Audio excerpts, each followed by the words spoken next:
Hi, welcome to today's video. Now this is one of 3 adventures I'm releasing at exactly the same time for what I think I'll call my channel reboot. Think of it as a triple bill.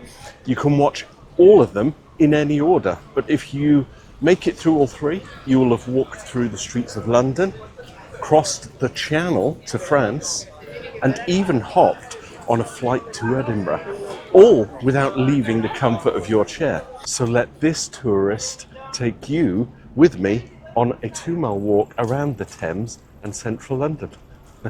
Let's begin. And so we begin our walk under the watchful eye of Queen Boudica, or shall we call her Boadicea. Now in the 1st century AD, she led an uprising against the Romans, and this bronze statue by Thomas Thorndike, completed in the late 1800s, captures her in mid-charge on a chariot with her 2 daughters by her side. Let's head across Westminster Bridge. Look, the River Thames is flowing upstream today. Rather splendorous. Now the first bridge built in 1750 connects political London with cultural London. So on the north side, political, south side, all the culture. You've got to command your stance as a tourist if you come here. Because there's a lot of people that are just, oh, am I here? Where am I? What am I doing? Just do it, just do it. Let's get that picture postcard. Looks lovely, doesn't it?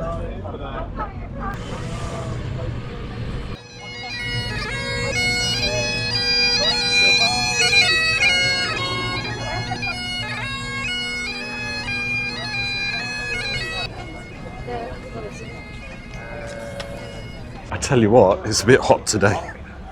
Could have planned it a little better, but you know what? Just a steady walk. It's kind of what we want to do, isn't it? So we now join the Southbank, which gets us to the London Eye. Now this was opened in the year 2000, so kind of like a Millennium Eye, but it was part of the Millennium celebrations. And it was only meant to be temporary. 25 years later, it's one of the most visited attractions in the UK, carrying over 3 million people a year. And it takes about 30 minutes for a full revolution. So plenty of time to see, you know, London and the surrounding area once you're up there. Oh, they've got the London Dungeon here. Last time I visited the London Dungeon, it was down by London Bridge station, that kind of Waterloo area. It's quite a frightful experience, the London Dungeon, because it's all about gruesomeness and grisliness. Looks a bit lovely, doesn't it? 30 minutes it takes to go around. Because as it comes down, it gives you time to get off. Whoa, so tall. Look at the support structures on this. And they only meant to have this open for a short time. With such, I don't know how much it must have cost to build this thing, but you're not going to leave it open just for a temporary time, are you?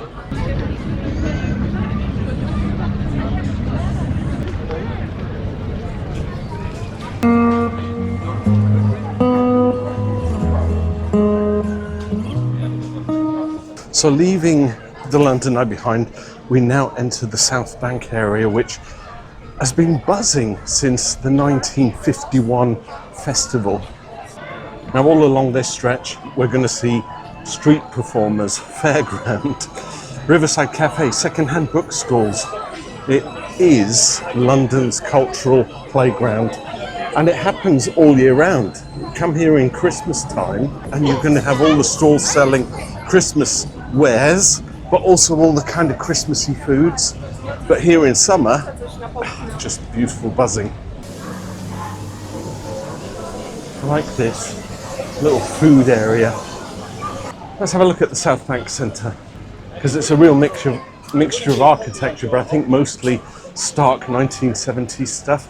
Although, as I said, 1951 was the big festival, wasn't it? Is that what the 1950s looked like? Looks like they've got a platform up there so that they can have some live bands.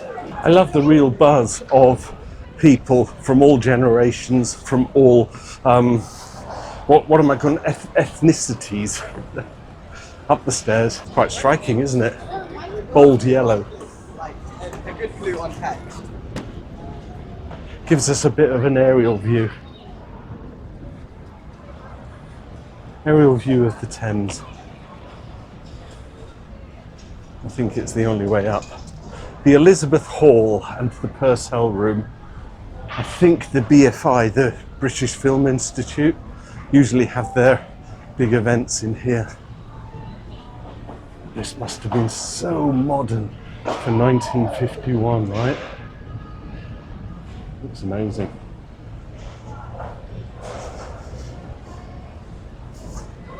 And there's your festival pier. So you can actually go on there, and it's actually got part of the transport TfL links. It says river. So I wonder if you've got, I don't know, a day card, an Oyster card, you could just jump on the boat and go up and down from one location to another. Right, let's head to the National Theatre. And we can do some performing. To be or not to be? That is the question.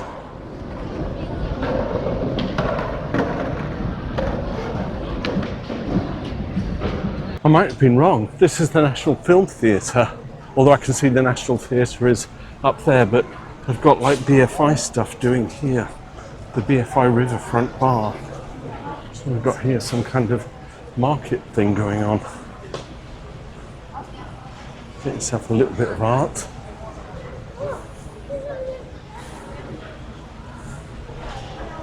Oh, these look like first editions, don't they? I wonder if there's anything Jane Austen about them. I don't reckon there's any of those titles. So as we approach the National Theatre, the kind of concrete modernism has divided opinion, but inside it's a powerhouse of world-class drama. The building's 3 stages have hosted everything from Shakespeare to cutting-edge new writing. It is stark, isn't it? Another great photo opportunity. Line up those edges. Oh yeah, check it out. It says if you're not here to catch a show, then the terrace offers a great view, but perhaps it offered a great view once upon a time when these trees weren't here. But I suppose if you're only up on the first level, maybe the second or third if you can get up there. I've got 101 things I want to do today, so I have to time it right, and that means not going up the terrace. Although when we get along here to the Tate Modern, I'm going to try and get upstairs. Right, onwards. Look, we've got London's very own beach, the Thames. But in front of us, look at that. We've got the OXO Tower. Now originally built for a power company, later bought by the Liebig Extract of Meat Company, the makers of OXO cubes. Apparently the 3 letters in its windows sidestepped a ban on skyline advertising.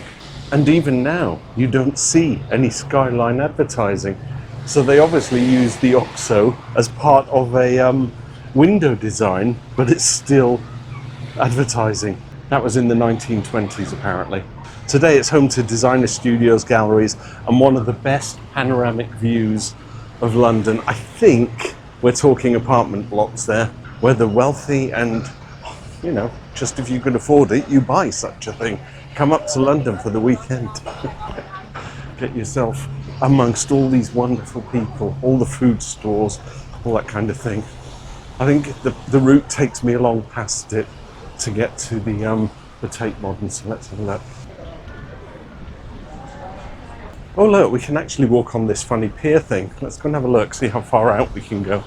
I like that you can walk along to the end. I'm mentally remembering all of this for future photography trips, because if I can come up here to London, maybe stand here in the dusk and get shots of St. Paul's in the background there. Is that Southbank Bridge? Could be. There's another pier there. This is OXO Tower Wharf. So of course that would have been a storage location in its days. where the boats would come up the Thames, moor up against the wharf or the pier, and take the goods into the storage facility. I do like that you can follow the route all along from Boudica's statue over to the Southbank, and then just keep walking, and you're on the riverfront all the time. It looks to me like the tide is turning. When we started the video, the tide was running upstream, but there's a conflict going on here. I can see the waves rushing that way. The Thomas Doggett passing underneath Blackfriars Bridge. This is not getting us to the Tate Modern, is it? This is cool. I thought I'd have to walk up. And you can walk up, there are stairs, but the path continues with a tunnel. How cool. There's some nice art about bridges here.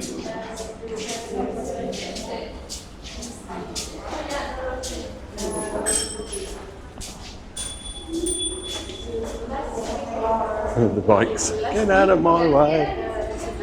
No, because they were building the bridge. And that's just for the arches.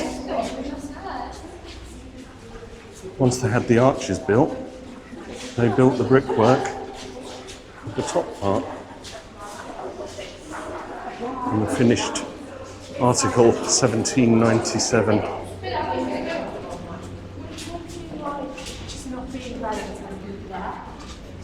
There, look, the London, Chatham and Dover railway station at Blackfriars. That would have taken me home. But that's really interesting, because this is Blackfriars Bridge. I wonder if it was demolished and rebuilt. Look at those pillars. Fascinating. London and Chatham and Dover Railway, 1864. The links to the southeast. Watch out, lads, it's the Rosas. And we continue along here. You can see why it looks kind of industrial. It was once a power station, and now it's one of the world's leading modern art museums, and it pulls in millions every year. The turbine hall apparently is worth visiting. I don't know where the entrance is though, probably straight ahead. Tate Modern, free and open to all. See great art from around the world. Going into the Tate, and it says bags may be checked. Apparently I walked through the terrace part. Look at this! This is astonishing. This was a power station. Oops, watch out, you've got a big spider here carrying its eggs. Spooky. But I love this. It is like a cathedral. Oh. Free art. I've no idea where the art is. It might be down there. It might be through here, but he said go through here to get to the viewing gallery. Let's call a lift, shall we? Going up.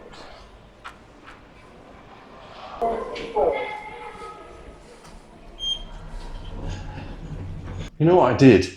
It naturally stopped and the door opened, and I assumed I'd already got to the top. We need level 10.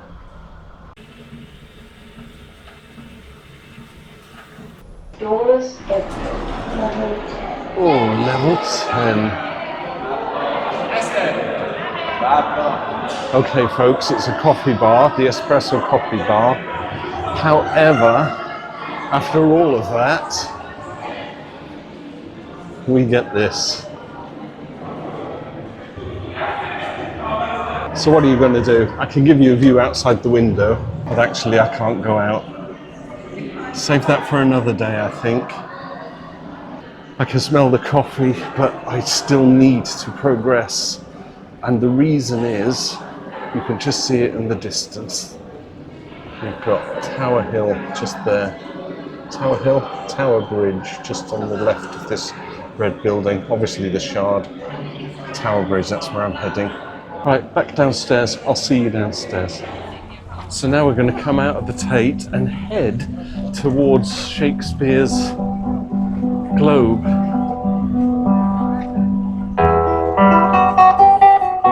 Hey, bit of guitar. Look, it's the Millennium Bridge. For anyone who likes a bit of Harry Potter, nearly called him Harry Potter then. Anyone likes a bit of Harry Potter? This is where the Death Eaters came swooping down and caused the bridge to collapse. I think I know my Harry Potter a bit. I've never crossed it. Was there some story that... I think that's a great photography opportunity when you're walking down, you've got St. Paul's. But wasn't there some story that it was moving and rocking and they had to close it for a period of time? Wow, I tell you what, Shakespeare's Globe is not as far as I was expecting. It's just here. How exciting. I've always thought that it should be on the north side of the Thames. But I guess, oh look at this old quaint court. Imagine owning that and arriving for your weekend in London. Looks like it was once a pub. And that would make sense if once there was a theatre, there would have been a place for them to come and sup their ales afterwards, right? This faithful reconstruction was opened in 1997 thanks to the American actor Sam Wanamaker. Put a picture of him on screen. Father of Zoe Wanamaker, you know, the actress. And inside, it's all open air, isn't it? So you get performances as they would have been in Shakespeare's time. Open air with the occasional seagull adding sound effects. Here we go, our first blue plaque. Sam Wanamaker, visionary who recreated Shakespeare's Globe. Now, was Sam Wanamaker American? I want to say he was. I think he was. But his daughter, probably born in America but raised in Britain, has got that English accent, hasn't she?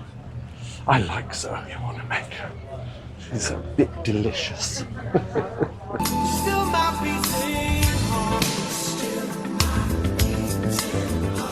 They do guided tours, so obviously if you wanted to come here you could just take a tour. I think for my own part, because I'm not really into theatre, even though I've performed a few shows, and I have been Oberon in A Midsummer Night's Dream, as well as one of the troupe for the little actors. I can't remember, it was so insignificant. But I was Oberon, and you can see that on my main channel, because I've got the whole video of the performance. But I think it might be worth coming here and taking in a show, just so that I can say I've done it. Right, what's next on the agenda? This has an oldie worldy about it, does it? Look, Clink Street. This really has to be, I'm going to say that this would have been a debtor's prison. I've got no information on it. Let's see what this guy says. It is a pretty decent little museum in and of itself. It does have the Chamber of Horrors aspect about it, but it is also a decent little museum just for a bit of the history of the local area as well. As these things go, quite reasonably priced, I think. The most notorious the industrial medieval heritage is prison. reminded us because these all converted warehouses into luxury flats. But this one has the exterior, so it could have been a different business on each level. There's a winch at the top to allow for the loading, unloading of ox and horse-drawn carts. You feel how cramped and narrow the streets are. This really would have been just such an oppressive feeling place. Let's go and have a look at the Golden Hinde. I think I might even go on board. Now this is a full-size replica of St. Francis Drake's ship, the very one that he used to circumnavigate the globe. Look at that. This replica has travelled over 140,000 miles around the sea, and it just proves that even modern rebuilds of these old ships still are seaworthy. The old girl's painting it, giving it a touch-up. Fascinating. But I never actually came up here and visited HMS Belfast, and I ought to have. So it was launched in 1938, and it served during the World War II convoys of the Arctic. Well, they were the Arctic convoys. Now she's permanently moored as a museum ship. I think there might even be some footage online somewhere of HMS Belfast sailing up the Thames and mooring here. If I can find it, I'll put it on the screen, that's for sure. Next stop, Tower Bridge. Look at this, it looks like a glass city, doesn't it? And that iconic building there. I don't even know what it's called anymore. But it leads us to the Tower Bridge, often mistaken as London Bridge. And it is a showstopper, isn't it? Completed in 1894 and combines the engineering of a bascule bridge. And crossing it feels like you're stepping back into Victorian times. I think there's archaic photographs of, you know, the construction of it in Google Images. You just type in Tower of London construction in Google and you'll get these images, a couple of them on the screen. And we are going to walk across it in a minute, but there was an incident in 1968. Now what happened was that Harold Wilson's Parliament were in power and they had decided they were going to cut costs and funding for the RAF, particularly things like RAF air shows and things like that. And on the 5th of April 1968, Flight Lieutenant Alan Pollock, the Royal Air Force Hawker Hunter pilot, he performed unauthorized low flying over several London landmarks, and then he flew through the span. So he kind of came down, apparently he circled the Houses of Parliament a couple of times, swooped down and took his Hawker Hunter right through the span. There's some brilliant pictures on the online of it actually happening. Astonishing. And there was a protest against Harold Wilson's government cutting funding for the RAF. Now, when he landed, he was immediately, I want to say court-martialed, but he wasn't court-martialed. He was demobbed, and they retired him on mental health grounds because there was a big outcry from the public and the government and the RAF. The Ministry of Defence couldn't be seen to be doing something to someone who had made such, a stand against the government. You know what happens when the public makes stands? It's fabulous. Right, so what we're going to do, we're going to walk up the stairs and then just walk across, and guess where it heads? The Tower of London. Whoa, Isn't that beautiful? Built by none other than William the Conqueror. Does it have a look of Dover Castle about it?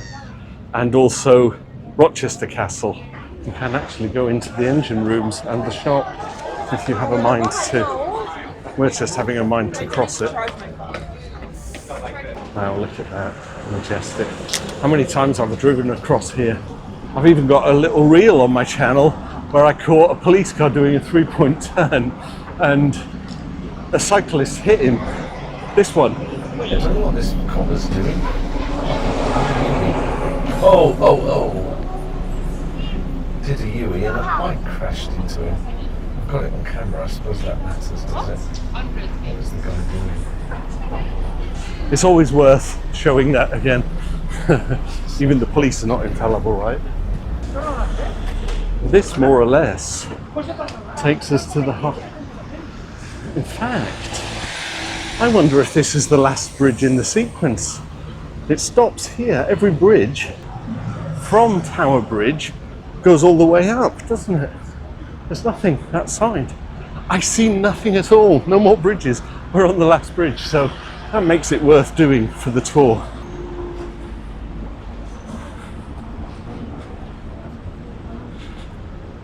I don't see any tall ships coming along, so I don't think it's going to open while we're on it. But here's one of the control boxes.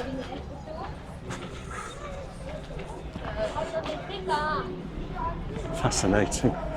City Cruise is turning round. It doesn't want to come under the bridge. Giving people a photo opportunity, isn't it? Look at this. There are people up there walking on a glass floor. Better, more, what do they say? Rather you than me. No, I wouldn't be doing that. One last view then before we cross over to the other side. And the South Bank. Goodbye South Bank, hello North Bank. So that's the next stop. Walk down past the Tower of London. I've only ever visited it once, and I actually think I'm not visiting it today, but I will walk past it, give you a little bit of information. But definitely one for a future video, I think. So hit me up in the comments if you think you'd like a little tour of the Tower of London. I'll make a dedicated video about it. For now, we walk down the stairs off the bridge and past the tower. I've always thought that pipers just play random stuff. You just have to twiddle your fingers like that. Unless there's an actual melody going on, you would never know if they were actually singing, playing something. Oh yeah, okay, Amazing Grace. I'll give him that.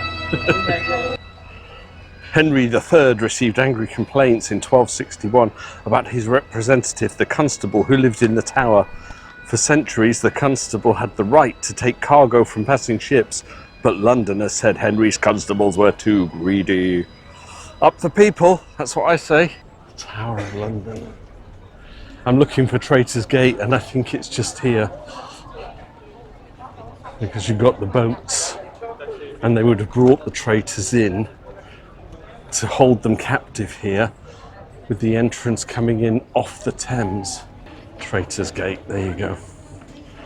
You came in here, you weren't coming out, were you?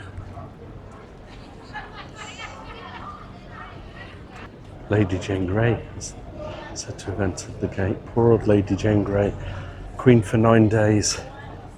Not of her choosing either. What was she? She was just like 17 or 19. An absolute travesty, because Edward Tudor, who was Edward VI, Henry's only son, while he was king in his teens, he didn't want the crown to fall to Mary Tudor, Mary I. And so he named Lady Jane Grey, a distant relative, as the next in line to the throne. Bloody Mary. She managed to win over the people, or the right people, and so they persecuted Lady Jane Grey, even though Edward VI had said, she will be my next in line. 9 days, and then... Right, I want to take you just around the corner here, past the Tower of London, because I mentioned that we had Anne Boleyn and Catherine Howard executed here because they were the royals, and the public didn't get to see the royal executions. However, public executions happened just up here at Tower Hill. Let's go and have a look. So this area, All Hallows Church on the tower, on the hill. Imagine this in the 1100s, round about the time of William the Conqueror. William, Henry, Stephen, Henry, Richard, John. After John would have been Edward I. Think about what happened to William Wallace. Hung, drawn, and then quartered. This is where the crims, or the traitors, ended up. Now, most executions, as I said, at the tower were actually inside the walls. Those were rare and usually reserved for royalty. I'm looking for some kind of sign. The pub actually says the hung, drawn, quartered. It would have been fantastic if there was some kind of commemorative plaque that said, on this location. So tragic, though, that it was deemed acceptable to do away with one's enemies that way. But on this site, over 100 people lost their lives between the 14th and 18th centuries. It's so modernized now, isn't it? Can you imagine the crowds of people coming here to see an execution? You had Thomas More, the former Lord Chancellor to Henry VIII. He went against Henry VIII and lost his life. You had Thomas Cromwell, who was the man who instigated the break with the Roman Catholic Church. So you'd think Thomas Cromwell, man of prestige, still went against Henry VIII. Condemned as a traitor, hung, drawn and quartered. Happened here. So they have a pub if you want to go in. You could probably get yourself a Bloody Mary, couldn't you? Right, I want to walk down this way because there's another thing to see. So not only is London renowned for its iconic buildings, but it also has iconic history. And one of those things happened in 1666, here at Pudding Lane. It doesn't look anything like it did in its day. But if we walk down here, there's a monument that signifies the importance. So what happened? I think a baker, the story goes a baker left his buns cooking overnight and they caught fire. Subsequently, we had the Fire of London, or as it's known, the Great Fire of London. And they built a monument to commemorate the fact. Now I understand you can actually go up the monument. Here it is. Apparently it's 202 yards high. You have to walk 312 steps to get to the top. Do you think I'm going to walk 312 steps? This, I think, as I said before, if you're coming to London to do this little walking tour, you might say to yourself, I'm going to come here and do the walk. I'm going to visit the tower, I'm going to do this, that and the other. And then you'd have the energy to walk 312 steps. But it's 202 yards tall and apparently 202 yards from Pudding Lane, which is just there. So if it came down on its side, it would lay flat across here. I feel I want to go up, but I also feel I've done enough for this video, so I don't think I will. Let's have a look at the sign, see what it says. Unsupervised, you told him to do it. £6 to go in. There's no lift, right? How long do you think it takes to walk? Was it 312 steps up? 111, so it's between 5 to 10 minutes. Oh, okay. I've just walked from Westminster all the way down the Southbank, and now I'm walking all the way back, and I think I'm a little too worn out for it. Doing a tour? Well, I'll just do something from my YouTube channel, that's all. A walking tour for people, I don't know, to have a look. But I think I'm a bit too worn out, so maybe I'll save it for another time. But thank you. Looks great, though. Oh, I so wanted to go up, but I'll save that for another time. That's another call to video. If you say to me, do the Tower of London and the monument, then I can combine them. Whoops. Looks like the Rozzers. Right, I am going to Cleopatra's Needle, and it's not in Egypt. There are an awful lot of things to see, and here, on the South Bank, but there's not a lot on the North Bank. So I've done the tower, I've done the monument, we've got Cleopatra's Needle, and then a couple of gardens and some statues. But I'm going to be cheeky. I'm going to jump on the tube at the monument and just run along the central line and get to, let's have a look here. I'll put something on the screen, then you'll see how far it is to walk. And again, because I'm a bit bloody worn out, as they say in London, here's some footage of me going from here to there. 3 minutes to wait, but that's quicker than walking.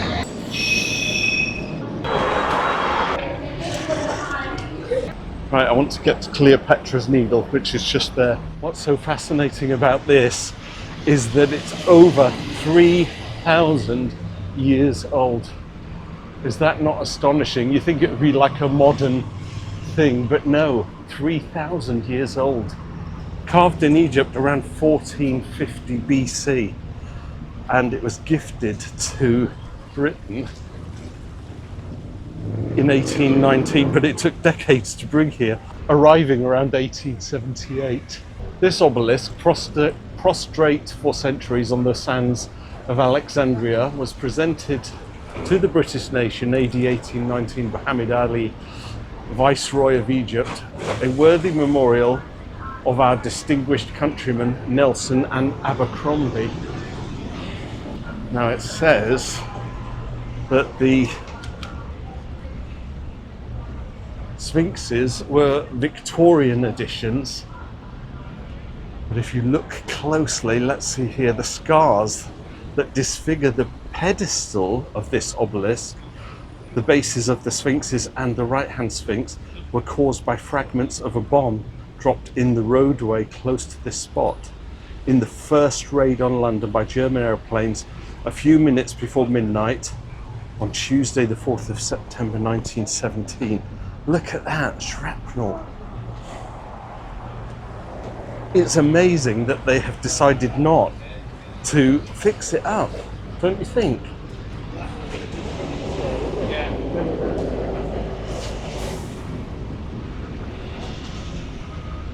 So through the patriotic zeal of Erasmus Wilson, this obelisk was brought from Alexandria encased in an iron cylinder. It was abandoned during a storm in the Bay of Biscay, recovered and erected on this spot by John Dixon in the 42nd year of the reign of Queen Victoria, 1878. This thing is 3,000 years old. That's older than London. It blows me away.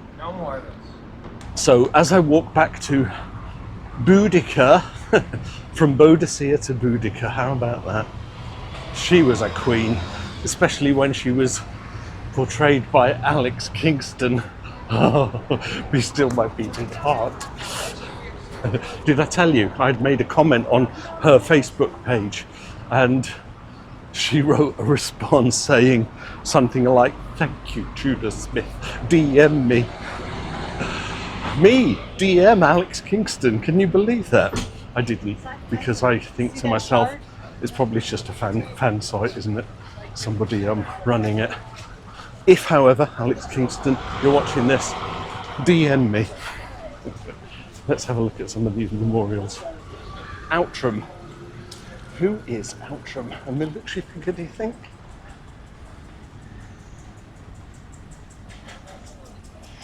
What a lovely garden, look at that. Well maintained and kept. Yeah, so walking through the park takes you just off the beaten track. It's really pleasant. And there are loads of these in London where you can walk through. And it gives you a nice vibe. I don't know who half of these people are. I'm going to cut back out because there's a statue along here that I want to have a quick look at. Because if you saw my walk through Folkestone recently on my channel, I'll put a link up here. I walked past the Fisherman's Museum down by the seafront, and it said that there was kind of something to do with Samuel Plimsoll, and that he's buried in Cheriton. Well, they've got this here. They actually have a monument to him erected by members of the National Union of Seamen in grateful recognition of his services to the men of the sea of all nations. He invented the Plimsoll line, didn't he? Which told a vessel if it was overloaded and could potentially cause the vessel to capsize or sink, carrying all its bounty. Clipper ship there. So we know of the Plimsoll line, I just don't know its significance. And I like how the ironwork railing has actually got two Plimsoll lines on it. Nice. So on the other side of the embankment, we're looking at the back end of Whitehall. So all of those little side streets go to Whitehall, which is, you know, Houses of Parliament on the other side of those buildings. And Whitehall, seat of government, Ministry of this, Ministry of the other, certainly Ministry of Defence. So all along that part, you've got statues commemorating military people, but also the RAF, and they've got this statue here. Stands opposite, isn't that majestic? Stands opposite the London Eye. This inscription is added in remembrance of those men and women of the air forces of every part of the British Commonwealth and Empire who gave their lives 39 to 45. We've got a monument to Fighter Command and the Royal Air Force.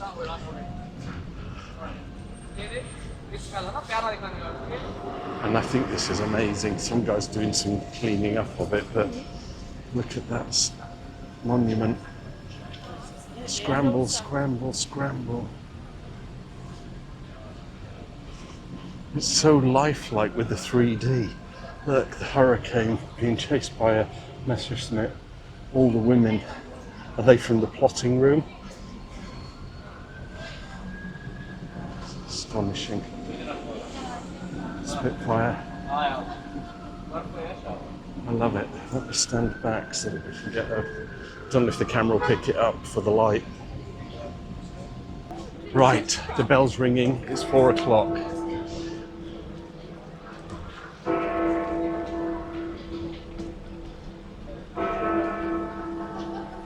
I don't actually know what time I started, but I did capture a bit of footage. So comparing when I started to when I ended, it's taken me this long to get back to Boudica's statue. How many steps have I walked? Let's look on my phone. That is unusual for me, 14,868. That's a lot of steps, folks. But I'm back at Boudica's statue. Let's have a look. I think it's iconic that she's facing Parliament. I think there's something specific. Because they could have put that statue inside Parliament Square, couldn't they? But no, they've got her standing here, riding her chariot with the blades. Astonishing. Not only is she defending against the Romans, but she's challenging every parliament in the UK ever since. So that's it. Back to Queen Boudica Boadicea. Maybe that's her first and last name. A full loop of the Thames's most iconic stretch. Proof that you can cover centuries of history in just a few miles along the riverside walk. Now, Boudica's still watching over the traffic. Just to remind you, I'm doing this as one of my videos that I'm releasing in my 3 times reboot series. So if you've enjoyed strolling along the Thames with me here, why not check out those 2 other videos? I'll leave a link, screenshots on the screen for you to click straight away. Thanks for watching and bearing with, and I'll see you in one of those other videos, or maybe both of them. Bye for now.